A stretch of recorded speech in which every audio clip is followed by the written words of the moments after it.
Hello, today we're going to look at generating 2D technical drawings from your existing design. So you'll notice here in the middle we have a floor planner which we will look at on a different video. Currently we're in the 3D scene, and here there's the print mode where the 2D generated elevations and floor plans will be going to. First, in order to activate that, we need to generate them. And the way that's done is the wall and the floors are the main tools that are used, and for islands will be the countertops. So let's start off with the walls. We want to get an elevation of this wall right here, so we will make sure that our cursor is on a wall. And here as you will see the options for add 2D view. When you click on that, we have options here. This should be actually by default set to 30. I might have to change that here, so you could always have 30, because this is the distance away from the wall where the camera will be placed. Typically the depth of the cabinets are 24, and maybe you have some appliances that might be slightly more than 30. In that case, just keep in mind to change that number. But in general, I think 30 is a good number that covers most of the cases. And here we want to set it to all visible products, and just click on add view over here and wait a few seconds to confirm that the 2D view has been added. Now this becomes accessible, but before we even go there, let's go ahead and click on the floor to generate the floor plan view as well. That won't need to set a distance, because we need to automatically take the distance for that, so automatically confirms it for us. The next thing we want to generate is this island view, and we use the countertop as the tool to give us all four views from each side of the countertop: back, front, side, and side. So first you got this button, and then you got the other one. The first one will do all four views, the one that I just mentioned. So that's the one that is here. The other one will just give you only the countertop view. Top basically will just do the countertop alone, in case you want to send that off to a countertop supplier. Then if you want to, so quickly, let's just go and take a look at it. Now you got all the ones, everything that we generated is displayed, and you can click through and see what you got. For example, we have the island 2 side views, which, we probably don't need one of them, so I can exit and delete it to get it out of there. I may need this one of them. This is the back, this is the front, this is the countertop. It just comes in as the countertop. For now, we're not going to need that either, so I'll remove that. Let me go back and do one other thing that we can do, is create just a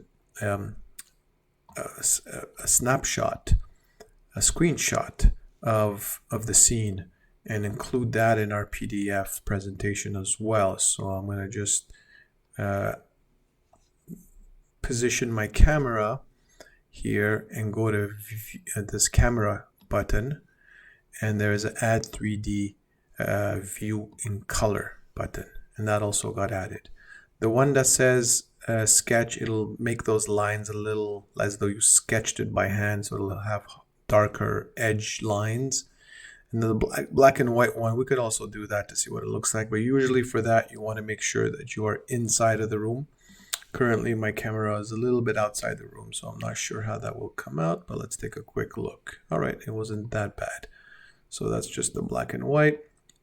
That's the colored option as well. You still probably want to make sure that you're fully inside of the room, so you don't have this thing happening on the side here, but that's just little details for now. Okay, let's dive into all the tools that we have here for you. First and foremost, you see that we do our best to automate dimensioning, and from the get-go there might be a little too much information here, and you may want to clean it out. Well, there is an easy way to do that.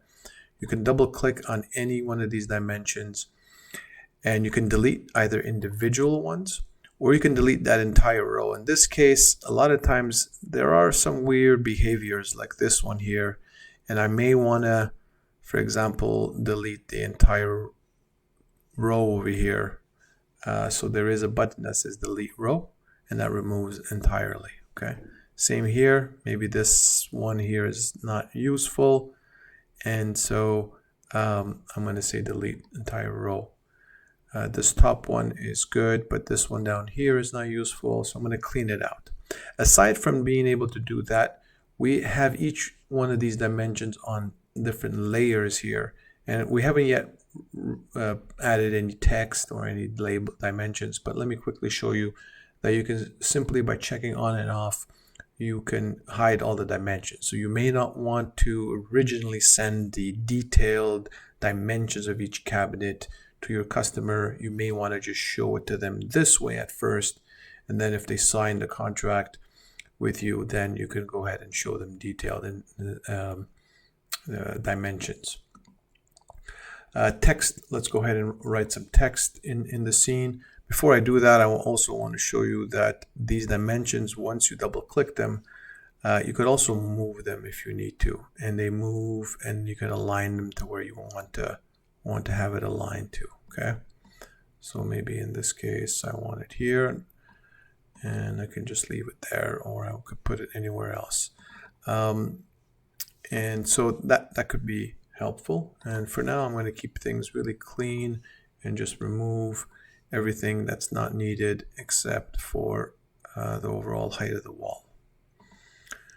And on this side, I'll do the same.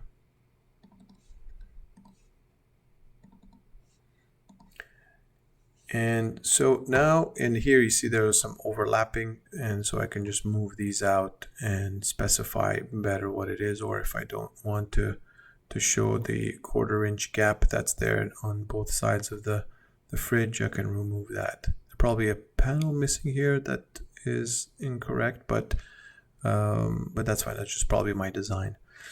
Now, the functionalities that are up here are really important. First thing, adding text. So you simply click anywhere, and you could add any text you need, and then click on enter. Once you click on enter, it's still active because this button is still turned on. To add another text, you can click on enter, and once you want to get out of text writing mode, you simply check that again to get out of it. Once you've done that, you can, they're still editable. You can double click on them to select them and reposition them, or add new information to the text, or change its font or its orientation through these. You can copy it and have it anywhere else if you need to, or delete them as you want. So there is quite a bit of flexibility there to change. Now, when you make modifications in this text field, just one thing to keep in mind: you want to click away in this gray space and not back here, because that will not accept the changes. So make sure you're in here, you make a change, and you click in this gray space to accept the changes that we just did. And now reposition that. Okay. Then the other thing you have is dimensioning. We call it tracing the dimensions. So keeping these two highlighted, all right, orthogonal will allow you to take straight line dimensions either in a vertical or horizontal. If you remove that, then you could pretty much go 360 degrees in any direction, but that may not be something that you need. So in order to help you get straight lines, you can check this, so that now when you're writing dimensions, it's only horizontal or vertical distances that are being measured. Okay. There is the snapping feature that's here. It's a little bit tricky and will require some getting used to and knowing how to do that. Ideally, you want to know what the measurements are so you can overwrite them. For example, this one that I just did, if it's not precise, I can double click on it and I can come and change it here to what value that I know that it would be. Let's say it's just 57.75, and again I need to click here to confirm, and now it's good. So I'll explain to you quickly the logic behind this. So it will snap to the corner of the surface where my cursor is at. So currently let's take this one because it has one door on this cabinet top. I know that the width is 30, but the door is slightly less because there's a gap on each side. Now, because my cursor is on the door, and usually will always be on the door because that's the front part, it snaps to the door edges. So it'll be a little bit difficult. Plus this one is a shaker door, so you can see that all those lines make it even more harder to really snap into the corners that we want. But when I click there and I click there, it won't get me to the exact 30 that I'm looking for due to that. Now, again, you can accept that or you can delete that. Once you get out of that mode, you can double click on that, delete that. Or when you're taking these measurements, you can click and write the measurement yourself to override it. Now, the reason why that this happens is because the environment we're in right now is an image. I can zoom, by the way, to maybe get better snapping to these corners. But again, the more I zoom, because this is an image, it becomes blurry lines and it's not a vector for you to really click on to that corner. Okay, so just be aware of that. But if you maybe were to come from your cursor from the outside in, see here there's too many things. There's also this panel. So maybe my cursor, if I keep it on the panel and I click there and I come here and then there's that other panel too and I click there, I might get a little better accurate dimensioning. So so keep in mind that there's these options that it's there. So you will have a hard time with exact dimensioning when doors are applied, but I could do an example here without a door so we can see that it is still dimensioning correctly. Okay. And also the snapping appears only on cabinets, items that are catalog based and not windows and anything else or appliances, any of that stuff. Okay, so that's why originally we try automating as much of the information as possible. Okay, so that's for the dimensioning here. Then you got leaders, which are very interesting, and you can create and here, because this is turned on, it will automatically take a measurement of this, but really it's for text purposes only. So for example, if you want to specify a certain model or something that you want to set, you can do that. Once you're out of that, you can highlight it and you can specify the number of arrows you want and take the head of the arrows and point it to the item that you want to make reference to.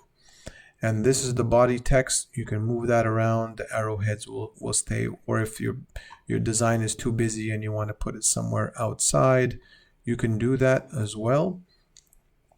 The padding here is just to make it look nicer. As you can see, it creates just a little bit of white space around the rectangle, inside of the rectangle. And then here, you can notice that if I want to place any text a little bit outside on all around it, at one point it disappears because it only has a line over here. So that can also be changed through the extra spaces. So I may want to assign a little bit more space at the bottom or at the top for me to write some information. So I can put that, and now you'll see that I'll have more white space than I had before for me to write information down here. Okay. The next really interesting thing is the blocks. So here are pre-designed items that you can drag and drop and simply reposition and resize in the scene. That's an autosave that's happening. So there's an autosave that happens every 5 minutes. So when your mouse rolls like that, is because the autosave just was activated at that moment. So you can reposition this and show that there's a garbage bin in here, or if there is any plumbing, opening of doors, you can also drag and drop these and reposition them to show the door opening orientation.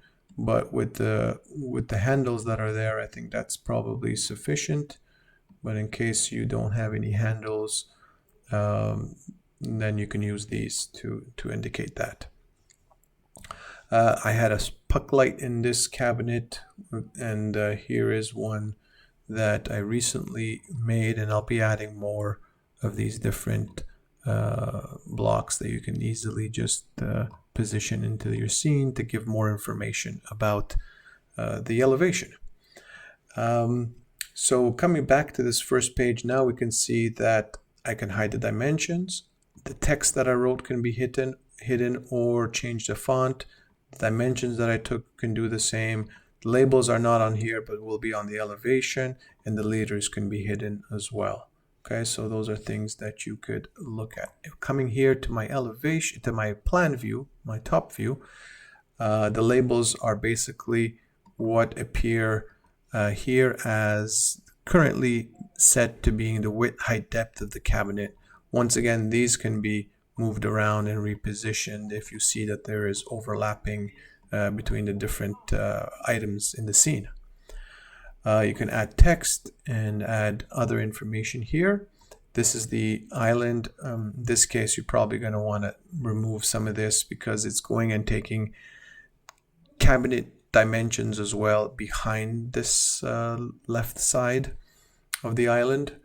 And so maybe you would want to even hide all the dimensions and simply just do your own measurements in this case. Same thing here and here, same concept. This is the image that we took earlier. Believe you can write some text here too. That's a new added feature. I'm not sure if it's been recently added, but let's give it a try and see if it works. No, it doesn't look like it works right now. So something that we can eventually do is add text here. Then once you're done with the annotation process, so it's 2 steps. The next step would be here, right? So annotating is step number 1. Step number 2 is positioning it on your PDFs. And normally I already had one that was generated earlier. So I'm going to remove all the pages so I can show you how you start off. Normally you start off with a cover page. Whether you want the cover page or not, you can check that box. And the cover page usually would be nice to probably show the colored design. Position that in scene. And then you're going to say, I want a second page. Click on that. It has a slightly different header, but then you drag and drop from there. And here under the fixed scale options, you can set the scale that you want for this elevation and position it there. So this allows you to create multiple, for example, for the island, I may want to simply do that or use the fixed scale. That might be a little bit better. Let's see if I can go to this and then do the front view as well and use the same scale amount that I used for that and have all views appear for the island on one single page. Now you may in some situations see that there's line missing. Usually that will reappear when we generate the PDF, so don't be too concerned about this process here of some lines being hidden. So I got page 2, I got page 3. I'm going to add another page, page 4. In this case, I'm going to put my floor view, and I can stretch it or I can choose the scale. And once it's highlighted, you want to remove that blue highlighted by just clicking inside of the white in the page, not outside. Click in the white space outside to confirm. You can double click here again. Sometimes you can find that X button somewhere, or you could, is there a delete button? Usually if that X button is hidden, you may have to move it a little bit until you can see it. Okay. but in this case, this is fine. And if I want to have the black and white page, then I can add that in here as well. Once again, it should look a lot better once it's printed on the PDF. So I won't be too worried about how it looks here. And then we could take a look at it on the PDF. If ever you want to change the order of pages, you can just click and hold and just bring it in between there and drop it. So now you got your first page, the second page will be that black and white that I did, and then the rest as is. A few things to note here. Things can of course change and your customer may request some modifications. So we are pretty well equipped to be able to handle that as well. For example, let me go back to my 3D. And by the way, although there's an auto save happening, we still want to do a manual save every now and then, especially once we did quite a bit of work, and we want to make sure we got that saved. So let's say there's going to be a quick little change. So I'm going to go here, and I'm going to do a replace, or better yet, I'm going to put these to be glass window doors as well. So instead of replacing the cabinet, I'm going to go to its properties and exterior, the two double doors. Here I see the material for it. I'm going to choose the door style, and I'm going to choose the color. Okay, so now that also sets it.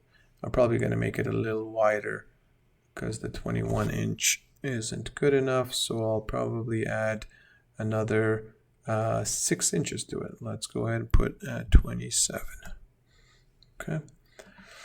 Now I made these changes. I can simply go to my 2D, the first step, right? Make sure the arrow is pointing that way. This is the first step where I did my annotations. And there's this refresh button right next to it.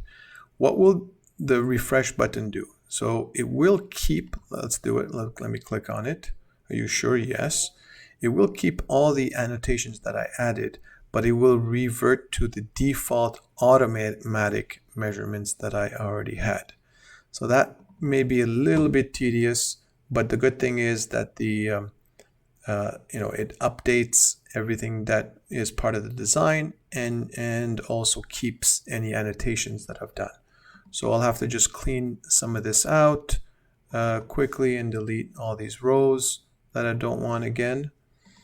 Once I'm done with that, the other good part is when I'm here, it automatically updates this, so I don't have to reposition this. You see, so this is now has the latest one that's synced perfectly to this one. So maybe this door openings I can realign.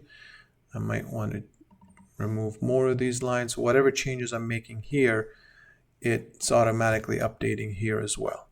Okay, so they're perfectly linked from one to another. Okay, so let's say that these are it, and now I'm ready to generate my PDF. All I need to do is click on this Save PDF button, and it may take a few seconds, 10 seconds if you don't have any colored images, but if you do, it'll take a little bit longer than that. Now it's been generated, the confirmation is done, and where this is stored is in the backend where we launched from. So we can do a save and exit from here to go back and take a look at where that PDF is.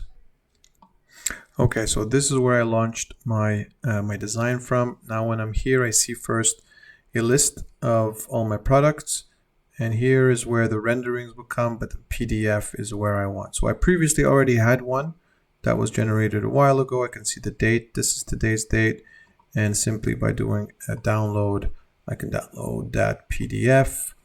That shows me all the pages, the 5 pages that I had worked on. And so the cover page, and then the black and white with the elevation, the island, and the plan view as the last page. So that's ready to send to your customer and good to go. All right, so that pretty much covers the 2D technical drawing generation and creating the PDF to send to your customer. I'll see you in the next session. Bye-bye.